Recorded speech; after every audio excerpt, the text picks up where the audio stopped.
ACC তে তিনটাতে এ plus পেয়ে বাকিগুলাতে B grade পেলেও কিন্তু আমার এখানে 4 পয়েন্ট চলে আসবে। আসসালামু আলাইকুম। এসিসি এবং এইচএসসি আপনারা যদি কখনো মনে হয় যে আপনাদের রেজাল্ট ক্যালকুলেশন করে দেখতে চান তাহলে এইভাবে দেখতে পারেন। যদি আপনার কখনো মনে হয় যে এসিসি তে 3 বিষয়ে এ গ্রেড এসেছে এবং বাকিগুলো বি গ্রেড আসতে পারে, সেই অনুযায়ী আপনার রেজাল্ট গ্রেডটা পয়েন্টটা কত হতে পারে। এছাড়াও এসিসি তে আপনার পয়েন্ট কত আসতে পারে, সব বিষয়ে এ গ্রেড পেলে আপনার পয়েন্ট কত আসতে পারে সেগুলো কিন্তু আপনি এইভাবে ক্যালকুলেট করতে পারেন। তো ক্যালকুলেট করার জন্য প্রথমে দেখতে পাচ্ছেন যে 32 আপনাদের যে রেজাল্ট ক্যাটাগরিটা, এটা হচ্ছে গিয়ে 80 থেকে 100 পর্যন্ত প্লাস। আপনারা আশা করি এই টেবিল সম্পর্কে মানে এটা সম্পর্কে জানেন যে 33 এর নিচে পেলে অর্থাৎ 32 পেলে কিন্তু ফেল। এছাড়া এ পাওয়ার জন্য এখানে 80 থেকে 79 পর্যন্ত পেলে কিন্তু আপনি এ পাবেন। তো এইভাবে আপনি যদি রেজাল্ট ক্যালকুলেশন করতে চান তাহলে দেখতে পাচ্ছেন এখানে এসএসসি জিপিএ ক্যালকুলেটর আর আপনার এসএসসি আপনি দুটো একইভাবে করতে পারবেন, এইচএসসি এবং এইচএসসি। এসএসসিটা করার জন্য প্রথমে হচ্ছে কি আপনি যে গ্রুপে আছেন সেই গ্রুপটা আপনি সিলেক্ট করে নেবেন। তো আমি এখানে বিজনেসটা সিলেক্ট করে দিলাম। সিলেক্ট করে দেওয়ার পর আমি এখানে হচ্ছে গিয়ে সব আমি 3টা বিষয় এ ধরে নিয়ে আমাদের যে রেজাল্ট পয়েন্টটা সেটা দেখে নেব।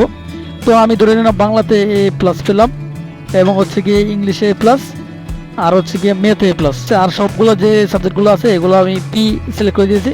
তো এখান থেকে আপনি চাইলে এখান থেকে সাবজেক্টটাকে চেঞ্জ করতে পারবেন। তো আমি এখান থেকে ইসলাম ইসলাম সিলেক্ট করে দিয়েছি, টেকনোলজি আর এখানে বি দিয়ে দিলাম, এটাও বি দিয়ে দিলাম, আর অ্যাকাউন্টিং বি, আর হচ্ছে কি ফিনান্স ব্যাংকিং বি। এখানে আপনি চাইলে সাবজেক্ট চেঞ্জ করতে পারেন। তো আমি এখান থেকে চেঞ্জ করে দিলাম। চেঞ্জ করে দিয়ে এখানে হচ্ছে গিয়ে এটাও আমি বি করে দেবো। তো এখানে আমি বি করে দিলাম। বি করে দেওয়ার 4 সাবজেক্ট এখানে প্লাস করে দিলাম। প্লাস করে দিয়ে এখন যদি আমি ক্যালকুলেটরে ক্লিক করি তো দেখতে পাচ্ছেন আমি যদি 3টা সাবজেক্টে এ প্লাস পাই এবং বাকিগুলোতে যদি বি করে পাই, বি গ্রেড পাই, ঠিক আছে। 3টা এসিসিতে 3টাতে এ প্লাস পেয়ে বাকিগুলোতে বি গ্রেড পেলেও কিন্তু আমার এখানে 4 পয়েন্ট চলে আসবে। তো এখন আমরা এইচএসসিটা দেখবো। এইচএসসিতে আমি এখান থেকে হচ্ছে সাবজেক্ট সিলেক্ট করে দেবো। সাবজেক্ট এখান থেকে বিজনেস এখানে সিলেক্ট করে দিলাম। সিলেক্ট করে দেওয়ার পর আমি এখানে হচ্ছে গিয়ে দেখেন এইচএসসিতে সব বিষয়ে এ গ্রেড পেলে আমার পয়েন্ট কত আসতে পারে, ঠিক আছে। এটা এখন আমরা দেখবো। দেখার জন্য আমরা প্রথমে এ গ্রেড করে দেবো সবগুলা।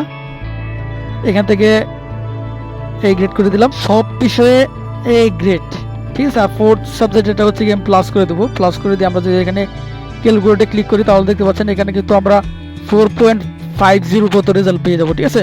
তো আপনারা চাইলে এই সাইটটা দিয়ে আপনারা আপনাদের রেজাল্ট গ্রেডটা জিপিও এটা আপনি যে পয়েন্ট কত আসবে সেটা দেখতে পারেন। দেখা এই ওয়েবসাইটের লিঙ্কটা এই ভিডিও ডিসক্রিপশন বক্সে পেয়ে যাবেন, অথবা যদি না পান তাহলে ফেসবুক পেজে একটা পোস্ট করা থাকবে এই সাইট লিঙ্ক দিয়ে, তো এখান থেকে আপনি চেক করতে পারেন। আশা করি ভিডিওটা আপনাদের ভালো লেগেছে। তো ভালো লেগে থাকলে অবশ্যই সাবস্ক্রাইব করে পরবর্তীতে এরকম ভিডিও দেখার জন্য সাথে থাকবেন। ধন্যবাদ।